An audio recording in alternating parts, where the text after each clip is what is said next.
The new GTA Online Summer DLC was just announced today, and in this video I'll be breaking down all of the new content that will be coming next Tuesday, June 17th in the GTA Online Money Fronts update. All this info is coming directly from the Rockstar Newswire that they posted a few hours ago. I'll have a link down in the description if you want to check it out yourself. GTA Online Money Fronts coming June 17th. Expand and connect your criminal network in the new GTA Online update. Take control of San Andreas' biggest money laundering operation and clean up your criminal empire's bottom line in Money Fronts, the latest GTA Online update arriving on June 17th. Acquire iconic local businesses and use them to route earnings through a sophisticated and interconnected operation while hiding it from prying eyes. With the help of long-standing associate Martin Madrazo, you'll connect with new advisors who will help you accumulate new business ventures and launder your dirty money while also infusing your accounts with legitimate income. With some creative bookkeeping and a little elbow grease, you'll end up further enriched, and the taxman will be none the wiser. The famed hands-on car wash in Strawberry is your entry point, and the perfect vintage facade to conceal your illegal activity. This low-profile and cash-intensive business is prosperous enough without alerting the authorities, and serves as the heart of your new money laundering operation. Owning the car wash will pull in passive income from your established criminal network and allow you to expand your holdings to include the Smoke on the Water dispensary and the Higgins Heli Tours. Supplemental fronts, each with their own above and below board operations. These properties will also boost earnings on your weed farm and air freight cargo respectively. So it looks like the main business we will be buying this time around is going to be the car wash, and then eventually we're going to be able to buy and own the Smoke on the Water and Higgins Heli Tours businesses later on. Your illegal dealings through any of these establishments will attract attention and generate heat. If it gets too high, you'll need to lose the attention by playing the role of local business owner and managing the legitimate side of your operations to continue collecting passive income. So from what it sounds like, these new businesses will be entirely passive income, but with a catch to that. I think the heat meter will work as kind of a alternate timer, where instead of having cooldowns, you have this heat meter that builds up as the business runs, and then has to cool down once it maxes out, and during that time, the business can't be used to its full potential, at least on the illegal side. And then we'll have to do a bunch of regular, legitimate activities for the businesses to bring the heat level down. I am wondering how the boosts are going to work for the hanger and weed businesses though, we'll just have to wait and see. Money Fronts will also introduce a range of new vehicles to GTA Online, including rides like the Karen Everon RS and Woodlander SUVs, and the DeClasse Tampa GT. Law enforcement enthusiasts can take on dispatch work on the new Western police bike that comes bundled with the special Summer Highway Patrol outfit to match.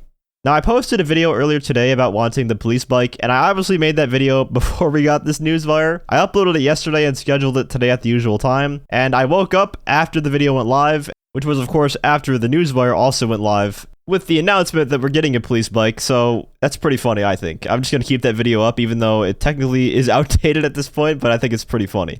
But it looks like just one of the police outfits in the game files right now will be given to us when we purchase the police bike, and I'm sure perhaps later on in the drip feed they're going to release some of the other ones as well.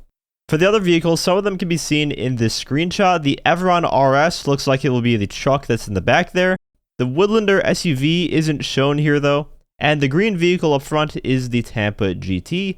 However, there's also a wide-body variant of the Cheetah Classic seen here coming out of the car wash, which looks very nice. Now the next part they talk about are some quality of life improvements that are making their way into the game, including adding the missile lock-on jammer to 50 more vehicles, making several cutscenes skippable on mission replays, and doubling all sources of arena points.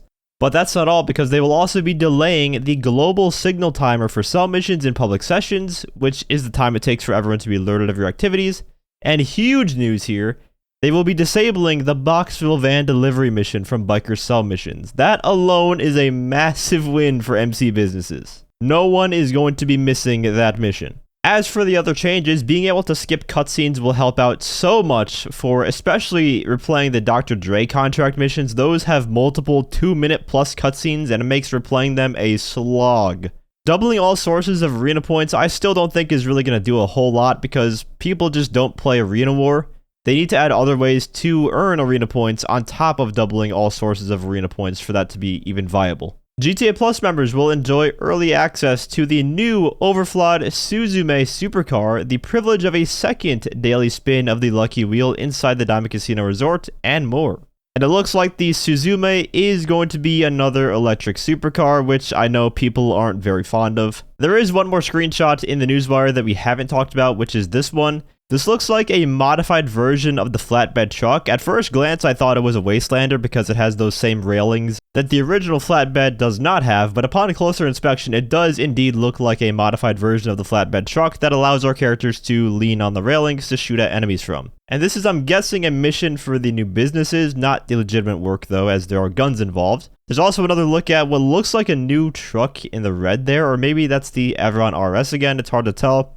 Or perhaps it's just another new vehicle entirely. Overall though, this looks like a pretty small update. Maybe we'll get some more info in a trailer on Friday, but based on what we have seen here in the Newswire, we're getting some new vehicles, some quality of life updates, and some new passive businesses for the most part. Let me know your thoughts on the update down in the comments. What are you most looking forward to when it arrives next Tuesday? And if you enjoyed the video or found it helpful, feel free to leave a like, as well as subscribe to my channel for more GTA Online content. I will be covering this update in depth, as always, when it releases next week. I also want to give a huge shout out to all of my channel members for your support. If you'd like to become a member for some exclusive perks, you can either use the join button or the link that's down in the description. And as always, thanks for watching, and have a great day.